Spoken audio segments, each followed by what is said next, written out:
An explosion at the R&M Palmer Chocolate Factory leaves 7 employees fatally injured after the employer failed to evacuate employees during a gas leak.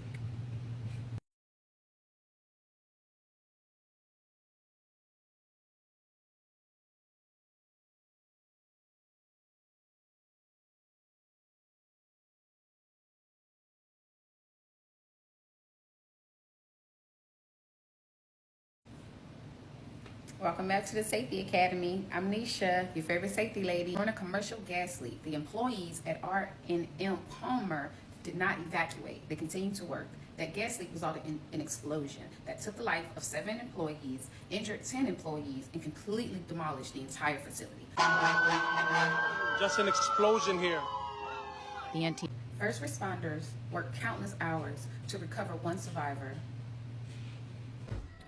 It's considered a once-in-a-lifetime call for rescuers. 6 months ago, back in March, when the R.M. Palmer factory in West Reading exploded, there was a massive emergency response. Firefighters, police, medical help, and specially trained search and rescue teams jumped in to help. One of those teams came from Montgomery County and worked through the night, hoping to find survivors. NBC 10's Deanna Durante spoke with a small group of rescuers who were there for what they say was a once-in-a-lifetime moment. Deanna.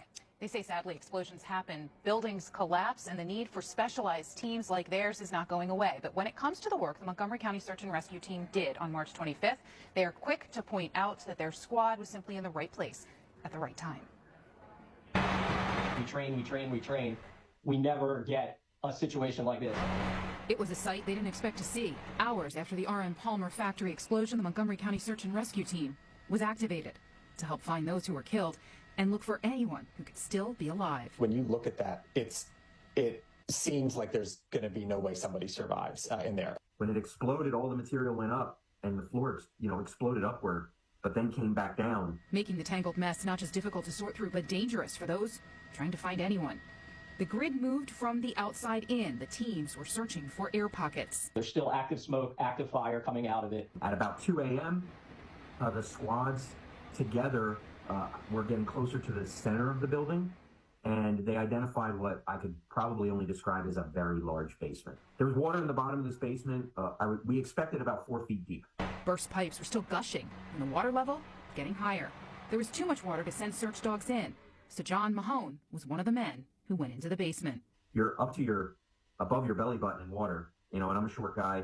Your radio is now under the water, and as you're going and you're crouching under things, you're going over things, but everything you touch is pulling material out of the ceiling. So, at one point I grab a pipe because I'm falling, and there's like a giant slab of concrete falls. And he's yelling, waiting to hear if there are any sounds of life. It's very, very unusual to hear a voice back. And I heard somebody faintly mumbling back. I exclaimed on the radio very loudly that I think I heard somebody and that I needed them to shut everything off. All trucks, hoses, and generators were killed. After 2 in the morning, the scene now dark. And as I rounded the corner, she's between 2 tanks, and she's above her chest in water. She was actually on the 2nd floor and ended up in the basement from the explosion. It took 22 minutes and all the manpower on the scene to get that woman 12 feet up to the surface, then into an ambulance. It's considered a once-in-a-lifetime pick. Because again, when they saw the scene, they didn't think they'd be able to find anyone alive. Now, keep in mind, this was March. It was the overnight hours. It was cold. The men described after they got that one surviving woman out for medical treatment, they then spent time trying to dump water from their boots. Their clothes were soaking wet. They worked until the sun came up, helping also to find one of those victims who didn't survive. They say that they are glad they were able to give that family closure. The entire team was honored by Montgomery County for its work that day, but they are quick to point out they were a small part of a massive operation, responding to put out the fire, but the rescue and the cleanup efforts as well. In the newsroom, Deanna Durante, NBC 10 News. Oftentimes we don't hear the incredible work these first responders do. What an incredible story. Deanna, thank you so much. And to recover the remains of the other 7 victims, which include 2 foilers, 2 packers, 1 maintenance technician, 1 HR director, and 1 plant manager. My deepest condolences to that family. I'm so sorry that happened. A woman from Montgomery County is among the 7 victims killed during last week's chocolate factory explosion in West Reading. She leaves behind a large family and friends as well. As NBC 10's Deanna Durante reports, many are talking about her kindness, her talents, and dedication. She loved her holidays. That's what people wrote about Susan Halvonik. Her home was decorated for Easter.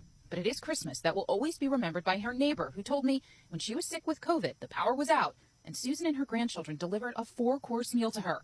The neighbor, too nervous to speak on camera, says it is something she will never forget. Susan's legacy page is filled with stories of her talents in the kitchen, warm heart, and good deeds. We spoke with friends and coworkers over the phone, many who said it's been a long week and the shock of what has happened will never wear off.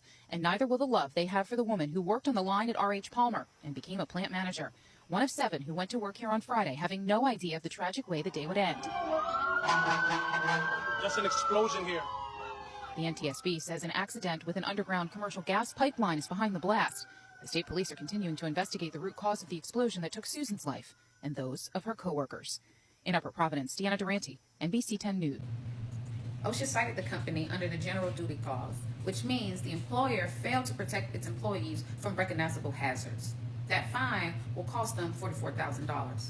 Along with that, they also failed to report to OSHA the 7 fatalities that occurred and the 10 injuries that occurred during the explosion.